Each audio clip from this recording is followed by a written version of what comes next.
Good morning dear students. Science पढ़ रहे हैं अपन और साइंस में आज हम एक न्यू टॉपिक स्टार्ट करेंगे। Our topic name is motion. देखिए मोशन, इसके साथ साथ ही हम पढ़ेंगे मेजरमेंट ऑफ डिस्टेंस। जो डिस्टेंस होती है, दूरियां होती हैं, उन दूरियों का मेजरमेंट किस तरह से किया जाता है, तो वो सारी डिटेल हम इस क्लास में पढ़ेंगे और बाकी जो नेक्स्ट क्लासेस भी इससे रिलेटेड रहेंगी उनमें भी देखेंगे। So let us start. सबसे पहले हम जानेंगे ट्रांसपोर्ट के बारे में। About transport, long ago people did not have any means of transport. आप जानते हैं कि सालों पहले लोगों के पास ट्रांसपोर्ट के लिए कोई साधन नहीं था, यानी कि कहीं एक जगह से दूसरी जगह जाने के लिए कोई साधन नहीं था, खुद ही पैदल चल के जाया करते थे। They went from one place to another on foot. That was the only way in which they could travel. ये सिर्फ एकमात्र ऐसा तरीका था जिसका यूज करके वो एक जगह से दूसरी जगह तक जा सकते हैं। और over a period of time, people learned to make canoe, a small boat.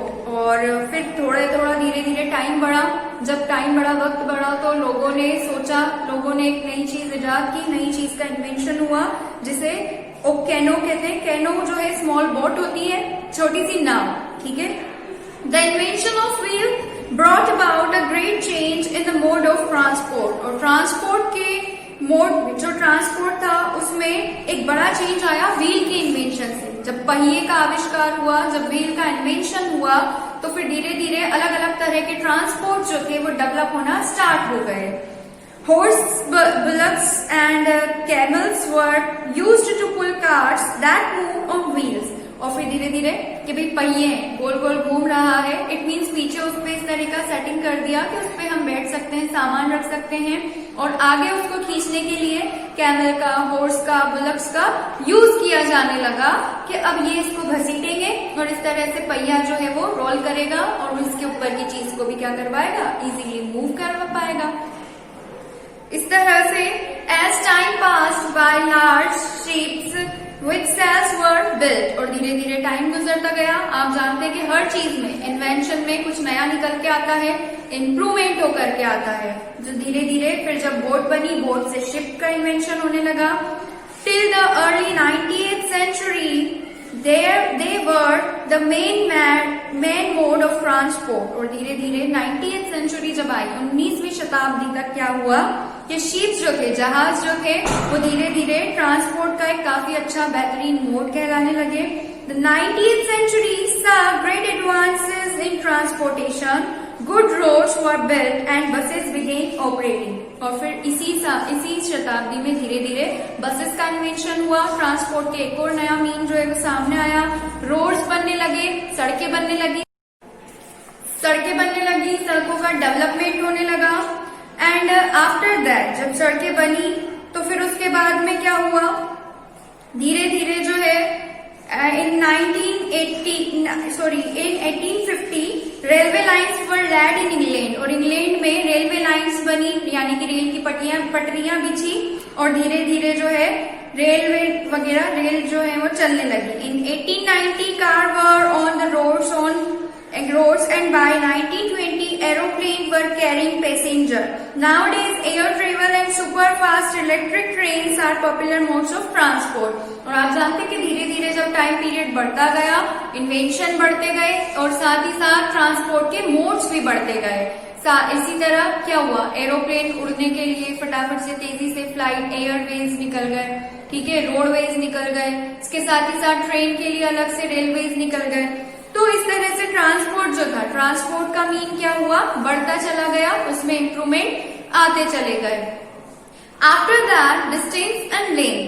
To understand the concept of distance we should first know the length of the school room or start with knowing the length of your desk. Distance may be large from your leg and length may be defined as the distance between the two ends of an object. Length को हम क्या कह सकते हैं, एक point से लेकर के दूसरी पॉइंट तक की दूरी। मैथ्स वगैरह में आप पढ़ते होंगे कि लेंथ, किसी चीज की लंबाई अगर आपको मेजर करनी है तो आप क्या करते हैं, इसके एक एंड से लेकर के अदर एंड तक उसका मेजरमेंट करते हैं। दैट इज कॉल्ड लेंथ, जिसको हम लेंथ कहते हैं, लंबाई कहते हैं। तो इस तरह से आप किसी भी चीज की लेंथ को मेजर कर सकते हैं, चाहे वो आपकी डेस्क की लंबाई हो, चाहे वो आपके स्कूल रूम की लंबाई हो, व्हाटएवर डू यू हैव, आप उस चीज को मेजर कर सकते हो। इसके बाद बात आती है मेजरमेंट की। मेजरमेंट कैसे होगा? तो while describing about an object we talk about its size, shape, colour etcetera. जब हम किसी चीज की मेजरमेंट की बात करते हैं, हम ऑब्जेक्ट के साइज की बात करते हैं, शेप की बात करते हैं, कलर एक्सेट्रा की बात करते हैं। Size can be defined as its different dimension. Size को हम अलग अलग डायमेंशंस में इसको डिफाइन कर सकते हैं। लेंथ, विड्थ एंड हाइट, कितनी इसकी लंबाई है, चौड़ाई है, ऊंचाई है। Okay, that means length, width and height. If asked about length, width or height, you have to measure it. अगर आपको कहा गया है इन चीजों के बारे में, तो आप क्या करेंगे? इसकी लंबाई, चौड़ाई, ऊंचाई को मेजर करेंगे।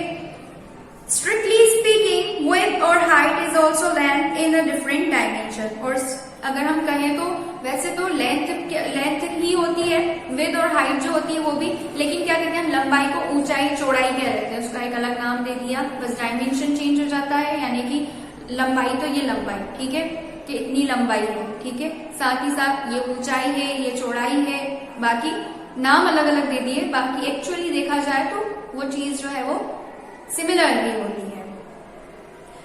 After that measurement involves comparison of an unknown quantity with some known fixed quantity of same type. Same type की एक क्वांटिटी है, उस क्वांटिटी को मेजर किया जाता है अननोन क्वांटिटी के साथ, जिससे हम क्या पता करते हैं? जैसे हमें पता है कि 1 मीटर में इतना ही मेजरमेंट होगा, वो ऑथेंटिक है।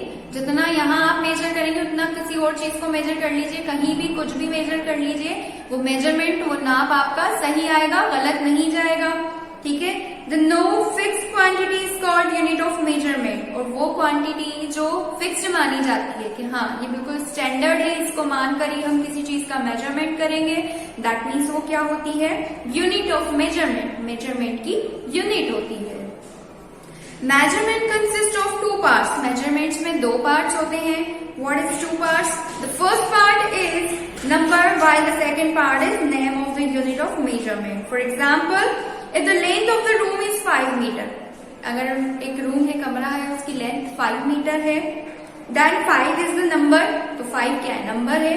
While metre is unit of length, जबकि मीटर क्या है? लेंथ की यूनिट है, ठीक है। 5 मीटर है, 6 मीटर है, एक नंबर का यूज हो रहा है, एक यूनिट का यूज हो रहा है। So can you understand what I want to say? Therefore, every measurement must have a number and a unit. और इसीलिए हर मेजरमेंट का एक नंबर होता है, एक यूनिट होता है। If any one of them is absent, measurement is considered incomplete. अगर इन दोनों में से कोई एक भी चीज इनकम्प्लीट है तो हमारा मेजरमेंट भी क्या होगा? इनकम्प्लीट होगा। जैसे मैंने कह दिया कि रूम की लंबाई कितनी है, तो मैं कहूंगी 5 मीटर है, और मैं कह दूं कि मीटर है, कितने मीटर है? हमें तो पता ही नहीं चल रहा कितने मीटर है। मैं कह दूं कि 5 है, तो 5 क्या है भाई? 5 किलोमीटर है, 5 मीटर है, 5 सेंटीमीटर है, हमें पता तो होना चाहिए, यूनिट वहां पे मेंशन हुई भी होनी चाहिए। So you can understand that both things are necessary. दोनों चीजों की जरूरत है, ठीक है। दोनों चीजें एग्जैक्टली डिफाइन होनी चाहिए। बाकी के टॉपिक्स हम नेक्स्ट क्लास में पढ़ेंगे। सो रीड करिए, रिवाइज करिए। Have a good day.